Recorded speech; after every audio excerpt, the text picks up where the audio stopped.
مفتی صاحب اگلا سوال سنیے گا۔ السلام علیکم ورحمۃ اللہ وبرکاتہ۔ جی مفتی صاحب کیا حال چال ہے؟ ٹھیک ہے جی، میں رمضان بات کر رہا ہوں یہ لاہور سے۔ یہ ایک مسئلہ ہے کہ مجھے نا ایک مسئلہ پوچھا تھا، خواتین کیا سر پر ٹوپی وغیرہ پہن سکتی ہیں؟ یہ بعض یعنی کہ لوگ کہتے ہیں کہ عورت سر پر اگر ٹوپی پہنے تو اس کا خاوند کے سر پر نا قرضہ آتا ہے، تو یہ اس کی وضاحت بیان کر دیجیے گا، آپ کی مہربانی ہوگی، شکریہ۔ اس بھائی نے سوال پوچھا ہے کہ کیا خواتین سر پر ٹوپی پہن سکتی ہیں یا نہیں۔ آگے ساتھ یہ بھی بیان کر دیا کہ خواتین اگر سر پر ٹوپی پہنے تو اس کے خاوند پر کوئی قرضہ یا بوجھ وغیرہ آ جاتا ہے۔ اس طرح کی کوئی شریعت میں کوئی رہنمائی ملتی ہے تو بتائیے گا۔ بسم اللہ الرحمن الرحیم۔ اصول کئی مرتبہ یہ میں نے آپ کے گوشت گزار کیا ہے جناب کہ اسلام کے اندر بدشگونی نہیں ہے، کسی بھی چیز کو منحوس قرار دے دینا یہ اسلام نہیں سکھاتا، اور کسی بھی چیز کے اندر نحوست نہیں ہے۔ قرض چڑھ سکے گا ایسی صورتحال کے اندر کہ جب آپ گناہ کرتے ہیں، جب کوئی برا عمل کرتے ہیں، تو ایسی صورتحال کے اندر قرض کا چڑھنا یہ کوئی بڑی بات نہیں ہے۔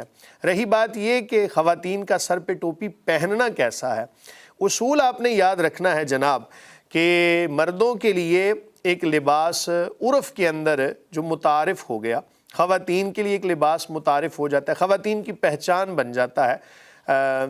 تو ایسی صورتحال کے اندر آپ نے یاد رکھنا ہے کہ خواتین والا لباس پہنے، مرد حضرات جو ہیں وہ مردوں والا لباس پہنے، ایک دوسرے کی طرح بننے کی کوشش نہ کریں جناب۔ اللہ تعالیٰ نے جیسا پیدا فرمایا اللہ تعالیٰ کا شکر ادا کیا کریں، جس حال میں بھی وہ ذات رکھے وہ حال اچھا ہے۔ تاہم اگر انجانے میں کوئی ایسا معاملہ ہو گیا تو امید کرتے ہیں کہ اللہ تعالیٰ معاف فرمانے والا ہے، اس پہ کوئی بہت سخت حکم تو نہیں لگتا، لیکن جان بوجھ کر کوئی خاتون مردوں والا لباس پہنے اور سر پہ ٹوپی مردوں والی پہنے کہ مردوں کی طرح لگے، یہ غلط ہے کہ شریعت نے خواتین کے حوالے سے اور مردوں کے حوالے سے ایک دوسرے کی طرح بننا یہ جائز قرار نہیں دیا۔ تو اسی طرح باقی لباس کے حوالے سے بھی شوز ہے، سر پہ کیپ ہے، چادر ہے، اپر پہنتے ہیں سردیوں کے اندر، جو بھی چیزیں ہیں تو ایک دوسرے کی تشبیہ اختیار کرنے سے منع کیا۔ باقی اگر کوئی لباس ایسا ہو، کوئی ٹوپی، بعض خواتین کے لیے علیحدہ سے جو ہے نا وہ ایک ٹوپی بنی ہوتی ہے کیپ سر پہ پہننے کے لیے سردیوں کے حوالے سے، یا گرمیوں میں بعض دفعہ کسی جگہ پر کچن میں کام کرنا ہے تو ایک خاص قسم کی ٹوپی بنی ہوتی ہے، مرد و خواتین سبھی پہنتے ہیں، وہ اس میں کوئی تفریق نہیں کی جاتی۔ تو اس اصول کو مد نظر رکھتے ہوئے جناب اپنے روزمرہ کے معاملات کو آپ انجام دے سکتے ہیں۔ جی مفتی صاحب اگلا سوال سنیے گا۔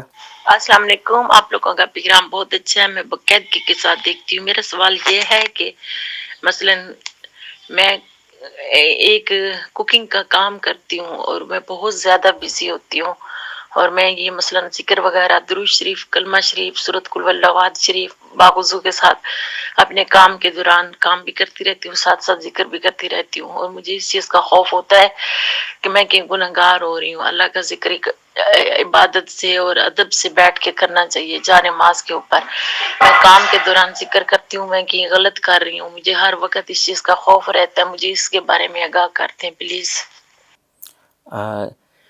انہوں نے سوال یہ کیا کہ میں کوکنگ کا کام کرتی ہوں اور ساتھ ساتھ میں باوضو ہو کر ذکر اذکار درود شریف قرآن پاک بھی پڑھتی رہتی ہوں، کہ مجھے خوف رہتا ہے کہ عبادت ہے ذکر و اذکار، کہیں ایسا نہ ہو کہ مجھے گناہ ہو، ساتھ ساتھ کوکنگ بھی کر رہی ہوں، ساتھ ساتھ ذکر بھی کر رہی ہوں، تو گناہ گار تو نہیں ہوں گی میں؟ مجھے بتائیے گا ذرا۔ بسم اللہ الرحمن الرحیم۔ دیکھیں کہ کوئی بھی عبادت ہے نا اس کا ایک خاص طریقہ کار شریعت نے وضع کر دیا۔ کچھ عبادات ایسی ہیں کہ جن کے اندر مسلمان کو، اپنے ماننے والوں کو اختیار عطا فرما دیا کہ وہ کسی طرح بھی اس عبادت کو سر انجام دے سکتے ہیں۔ نماز ہے تو نماز تو چلتے پھرتے نہیں پڑھ سکتے، اسی طرح روزہ ہے اس کے حوالے سے خاص احکامات ہیں۔ تو کچھ ایسی عبادات ہیں کہ جن کے حوالے سے شریعت نے کوئی قید نہیں لگائی، تو جب قید شریعت نے نہیں لگائی تو اس میں انسان آزاد ہے، جیسے مرضی ان عبادات کو کر سکتا ہے۔ مثلا ذکر و اذکار کے حوالے سے اسلام نے یہ نہیں کہا کہ کہ لازمی طور پہ بیٹھیں اور پھر ذکر و اذکار کریں. ادب یہی ہے کہ توجہ اللہ تعالیٰ کی جانب ہونی چاہیے. تاہم آپ جب کچن کے اندر کام کر رہی ہیں, کوئی بھی بچوں کو سلا رہی ہیں, تو لوری دیتے ہوئے شریعت نے یہ تو نہیں کہا کہ جناب ان کو کلمہ شریف کی لوری سنائیں, لیکن یہ ایک اچھا گمان کرتے ہوئے اور ایسا ہی کرنا چاہیے. ہمارے ہاں کیا ہوتا ہے, بچوں کو سلانے کے لیے جناب وہ آج کل کارٹون وغیرہ کوئی ایسے سانگ جو ہے وہ ایجاد کیے ہوئے ہم نے, وہ سناتے سناتے ان کو نیند کی آغوش میں دے دیتے ہیں. یہ کوئی مناسب بات نہیں ہے. بچوں کو لوری سنائیں اور نیت یہ کر لیں کہ اللہ کا ذکر کر رہے ہیں. وہ کہتے ہیں نا کہ ہاتھ کار والے دل یار والے, تو یہاں یار ایک تشبیہ دی ہے کہ اللہ تعالیٰ کی جانب رجوع ہونی چاہیے. کام آپ جو بھی کر رہے ہیں ذکر خدا کرتے رہنا چاہیے, تو دل کی جو توجہ ہے نا وہ اللہ تعالیٰ کی طرف ہونی چاہیے. میں ایک حدیث بھی آپ کو سنا دیتا ہوں جس کا مفہوم ہے, کریم آقا علیہ الصلوۃ والسلام نے فرمایا, جس کا مفہوم ہے کہ وہ لوگ کہ جو بازاروں میں ہوتے ہوئے بھی جن کا دل مسجد کی جانب ہوتا ہے, وہ وہاں پر بیٹھے ہوئے بھی عبادت کے اندر ہیں. تو یاد رکھیں, کوئی بھی کام کریں ذکر و اذکار کرتے ہوئے, شریعت نے کوئی قید نہیں لگائی. آپ وضو کی حالت میں ہیں تب بھی, بے وضو ہیں تب بھی آپ ذکر و اذکار کر سکتے ہیں. حتیٰ کہ خواتین کے جو ایام مخصوصہ آتے ہیں ان حالتوں کے اندر بھی خواتین ذکر و اذکار درود پاک پڑھ سکتی ہیں. اس میں کوئی بات نہیں, بلکہ آپ کا عمل بڑا اچھا ہے. کام کرتے ہوئے اللہ کا ذکر کرتی رہیں. جی مفتی صاحب اگلا سوال سنیے گا, پھر اس کا جواب دیجیے گا. وعلیکم ورحمۃ اللہ وبرکاتہ. مفتی صاحب میں سعودیہ سے بہت افتخار ہے مجھے. جمعہ والے دن سعودی عرب میں یہ رواج ہے کہ جمعہ کی اذان دیتے ہیں, خطبہ شروع کر دیتے ہیں. ہمیں جو جمعہ کے پہلے 4 سنتیں ہوتی ہیں وہ کس وقت پڑھیں, یہ ذرا بتا دیں. یہ جمعہ کی پہلی اذان ہوتی ہے 10:30 بجے, اس کو پڑھ لیں ہو جائیں گی, یا جمعہ کی نماز کے بعد پڑھ لیں؟ یہ مہربانی کریں جناب. جی مفتی صاحب سعودیہ سے یہ سوال آیا. وہ کہہ رہے ہیں کہ وہاں پر یہ رواج ہے کہ اذان ہوتے ہی عربی خطبہ ہوتا ہے, اس کے بعد پھر نماز وغیرہ ہو جاتی ہے جمعے کی. تو وہ پوچھ رہے ہیں میں سنتیں کس وقت پڑھوں, پہلے پڑھوں اذان سے یا جمعے کی نماز سے فارغ ہو کے بعد میں پڑھوں, یہ بتائیے گا. بسم اللہ الرحمن الرحیم. عوام کے اندر یہ ایک مسئلہ مشہور ہے کہ جب اذان ہوگی نا تب ہی ہم سنتیں پڑھ سکتے ہیں. یاد رکھیں کہ جب نماز کا وقت شروع ہو جائے, اگر اذان نہیں بھی ہوئی تب بھی آپ سنتیں پڑھ سکتے ہیں. اسی طرح یہ جو آپ بھائی نے سوال بھیجا سعودی عرب سے, وہاں پہ ایسا ہی ہے کہ ایک ہی اذان بعض دفعہ دیتے ہیں اور اس کے بعد عربی خطبہ ہوتا ہے اور اس کے بعد جماعت کھڑی ہو جاتی ہے.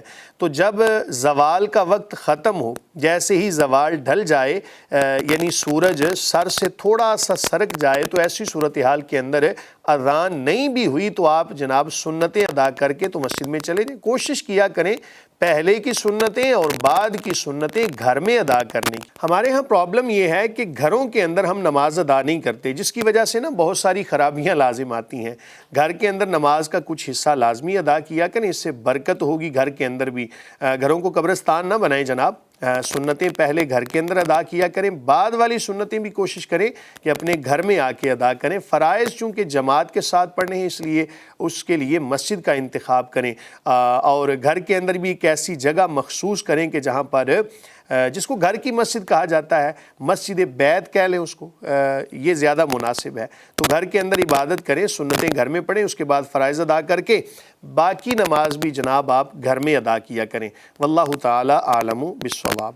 جی مفتی صاحب ہم نے یہ دیکھا ہے سعودیہ میں خود بھی گیا ہوں, وہاں موقع ہی نہیں دیتے, بلکہ جو ہی ظہر کا وقت شروع ہوتا ہے زوال کے بعد فوراً اذان دیتے ہیں اور پھر اس کے بعد عربی خطبہ اور جمعہ, تو موقع ہی نہیں ملتا. اگر ایسی صورتحال بن جائے کہ آپ کو بالکل موقع ہی نہیں ملا تو آپ بقیہ یعنی فرائض کی ادائیگی کے بعد بقیہ سنتیں اسی ترتیب سے پڑھیں, یعنی بعد والی جو 4 سنتیں ہیں ان کو پڑھ لیں, اس کے بعد 2 سنتیں پڑھیں, پھر جو پہلی رہ گئی تھیں ان کو آپ بعد میں بھی پڑھ سکتے ہیں, اور آخر میں 2 نفل پڑھ لیں تو آپ کی نماز کمپلیٹ ہو جائے گی. اگر بالفرض نفلی عبادت آپ نے نہیں بھی کی, یعنی نوافل نہیں بھی پڑھے, تو بھی آپ کی جو فرض نماز ہے اور جو سنت مؤکدہ ہے وہ ادا ہو گئی, اور اس کے بعد بری ذمہ ہے. واللہ تعالی عالم بالصواب. جی اگلا سوال سنیے گا مفتی صاحب.